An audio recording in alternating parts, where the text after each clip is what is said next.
Salam la famille, c'est comment? Aou bismillah tuguni sur Cactus. On sur vidéo là ni mo kura de kana hésiter qui abonner en plus la cloche ni activer comme ça na vidéo kura boy be kalama. Ina fa benye bala titir kono to mini vidéo ina amna kuma mali ni CEDEAO mo ka situation les camps. Donc a dolente mo shilanfle ne wakati mna bi. Iye mo ni CEDEAO mo ya décider ka embargo bi Mali kan, c'est-à-dire où est Mali sanctionné. Donc amna kuma aux sanctions des camps sur la Togo dit en plus où est sanctions sous du de bi Mali kan. Donc autorité de la transition venait à décider qu'à réagir amna kuma comme d'habitude, il y a une vidéo flé. Laisse-moi un petit like pour me donner de la force. C'est parti pour la vidéo.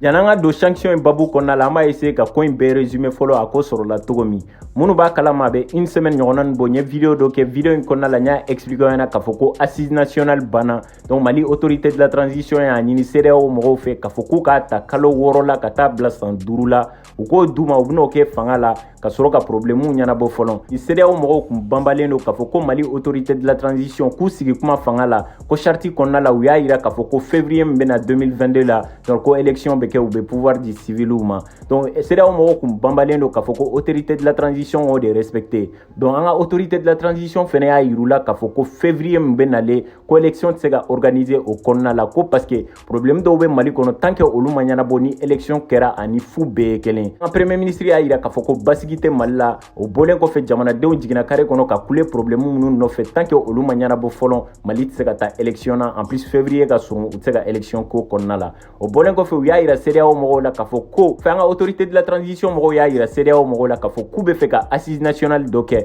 Donc au damne là je pense novembre konna la ka table décembre la ba roma. Donc ni jamana de sigira ka kuma u borani calendrier mi au calendrier konna la en autorité de la transition ko meka ni CEDEAO mo fe ka foko ka ta kaloro la ka table sans duru la ou ko de duma u ba essayer ka problème nyana bo folon ya nu ka ta élection na ko quand même février intate na se ka nyana bo. Donc au calendrier de tara en ministre des affaires étrangères fait Noé Abdoulaye Diop a tara CEDEAO mo fait Noé Ghana président Nana Akufo-Addo. Donc a tara au calendrier de doma o mo ko kuba examiner les affaires étrangères kelen atani calendrier CEDEAO mo fait CEDEAO président a décidé qu'un sommet spécial d'organiser Mali Kama. Donc sommet qui era le 9 janvier passé de Akera Ghana. Donc CEDEAO jamana président fait union soroin. Au sommet de konna la où il a décidé que Mali sanctionné. Abna fo yé moi mo fait sommet de Mali kan. Donc on fait a décidé que Mali sanctionné warko fan fait. Donc comme on sait que warchi blen ka bo Mali la kata CEDEAO jamana nu kono. Donc CEDEAO jamana fait teka warchi kana Mali la. Donc il a décidé que la frontière ou datugu Mali nye. Donc bolen ko fait au klala ga ira tuni ka foko CEDEAO jamana fait ka ambassadeur be Mali la begu ka ambassadeur wele u ga bo Mali échange commercial fene bani CEDEAO jamana uni ñoŋoce u fene tige c'est-à-dire commerce tse ka teme anu ni ñoŋoce u be produit munu to u ga teme produit de première nécessité dɔrɔn de do c'est-à-dire no ye fura ye ani dumuni ye olu dɔrɔn de be se ka don sisan o ta be bannen CEDEAO mɔgɔ ka banque min fɛnɛ bɛ Mali la n'o ye BCEAO ye. Donc Mali wari min fɛnɛ bɛ o banque la u y'a décidé k'o geler c'est-à-dire u y'o bloqué tant que sanction in ma ban an tɛna se k'o wari retirer. O parti min bɛna geler Mali gouvernement kan o y'a ye an bɛna se ka wari retirer cogo di pour que ka se k'an ka fonctionnaires sara. Ala ka yira tuguni k'a fɔ ko sanction ninnu c'est à l'effet immédiat c'est-à-dire u y'a fɔ wagati min na a n'a ka bin Mali kan o bɛɛ ye kelen. Donc ko sanction in bɛ se ka wuli Mali kan ni condition kelen de ko ni Mali autorité de la transition sera ka na ni calendrier genre mun bɛ bɛn olu ma. Ko Mali autorité de la transition est sans doute ko kuma fo o benetoluma al doni. Donc là la ira tuni ka fo ko sans doute kele na fo ko Mali autorité de la transition et Mali population ta otajire là. Donc kama ben oluma ko tant que uma sans doute falen donc olu fenete sanction bon Mali kan. Donc konu nana ni calendrier électoral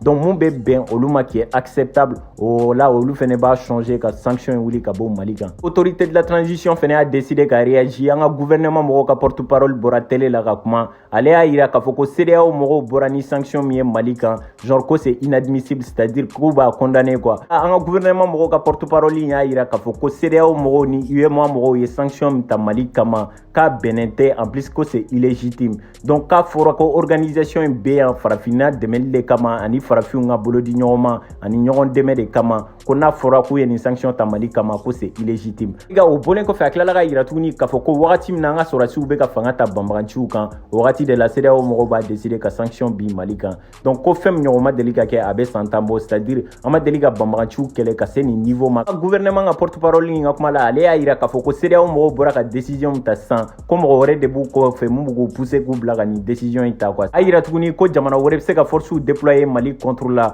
k'u b'a ɲini Mali force de sécurité fɛ u k'u hakili t'u yɛrɛ la. En plus u b'a ɲini Mali population fɛnɛ fɛ u k'u hakili t'u yɛrɛ la ka dɔ fara u ka wulikajɔ kan hali bi. O ta bɛɛ bannen de an fɛnɛ ka gouvernement a décidé ka réagir. Donc porte-parole ka kuma la ale y'a yira k'a fɔ ko le fait que CEDEAO mɔgɔw y'a décidé ka sanction bi Mali kan k'u ka frontières datugu Mali ɲɛ que ça soit aérienne ou terrestre. Donc Mali gouvernement fɛnɛ y'a décidé k'u ka frontières datugu CEDEAO jamana bɛɛ ɲɛ. Donc o bɔlen kɔfɛ Mali gouvernement tilala ka welewele bila ka ambassadeur bɛɛ ma fɛn o fɛn bɛ CEDEAO jamana kɔnɔ k'a fɔ k'u bɛɛ ka segin ka na Mali la. Donc u y'a retourner u yɛrɛ contre de la le fait que u y'a yira an na k'a fɔ ko u y'an ka frontières datugu an fɛnɛ ka gouvernement y'a yir'u la k'a fɔ ko an fɛnɛ b'an ka frontières datugu ka CEDEAO jamanaw ɲɛ an ambassadeur minnu fɛnɛ b'u ka yɔrɔ la u bɛɛ ka segin ka na Mali la. Fa b'a kalama cogo min le moment que Mali autorité de la transition y'a décidé ka calendrier in bɔ k'a fɔ ko san 5 donc u talen n'o ye o kɔfɛ u tilala ka calendrier wɛrɛ bɔ tuguni k'a yir'u la k'a fɔ ko san 4 CEDEAO mɔgɔw ma sɔn san 4 fɛnɛ ma ye. Nin t'a siɲɛ fɔlɔ ye CEDEAO mɔgɔw delila ka Mali gouvernement baarakɛla dɔw sanctionné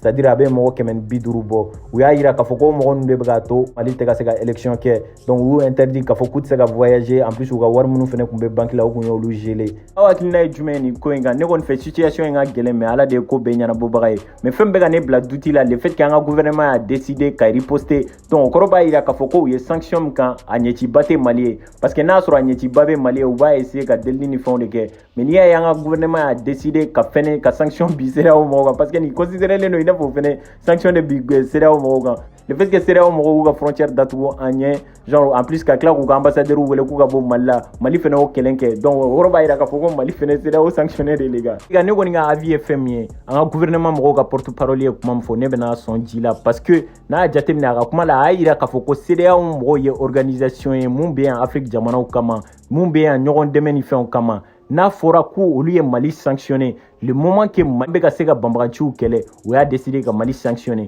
donc fɛn bɛ ka ne dabali ban CEDEAO mɔgɔw ne fɛ u kan ka na de u ni Mali gouvernement ka sigi ka kuma ka jateminɛ kɛ k'a fɔ ko est ce que gouvernement min bɛ en place sisan u bɛ ka se ka fɛn kɛ jamana ye est ce que u bɛ ka se ka banbaganciw kɛlɛya donc u ka jamanadenw fɛnɛ ka avis ɲininkali kɛ yanni k'u ka sanction ta u kelen na nin kelen i n'a fɔ ko arbitre bɛ ka match juger mais a yɛrɛ tɛ terrain kɔnɔna la a bɛ kɔfɛ mais a tɛ terrain kɔnɔna la a kan ka na de ka joueurs layɛ a kan ka na ka boli joueurs nɔfɛ k'a layɛ réellement ce qui se passe dans le terrain sinon a tɛ se ka jugement ɲɛnama kɛ ne kɔni fɛ n'a sɔrɔ organisation in sigi kun ye de pour que ka se ka Afrique jamanaw dɛmɛ ka se ka ɲɔgɔn dɛmɛ kɛ ka bolodi ɲɔgɔn ma kɛ genre a kan ka na de réellement n'an ka jamana ka sigi ka foke ka kuma ka situation yɛrɛ jateminɛ i n'a fɔ porte-parole y'a fɔ cogo min ko san 10 in kɔnɔna la an ka armée mɔgɔw ye pam ta banbaganciw kan a ma deli ka kɛ o san 10 in kɔnɔna la donc u kan k'o bɛɛ de jateminɛ yɔrɔ de la ne ko ne bɛ porte-parole in ka kuma sɔn ji la ale y'a yira k'a fɔ ko mɔgɔ wɛrɛ de bɛ CEDEAO mɔgɔw kɔfɛ mun b'u pousser k'u bila ka sanction bi Mali kan n'a sɔrɔ o tɛ ni maliyɛnw ka hɛrɛ bɛ mun na en plus minnu bɛ se ka Mali problème ɲɛnabɔ ne fɛ olu de kan ka kɛ CEDEAO mɔgɔw fɛnɛ ka priorité ye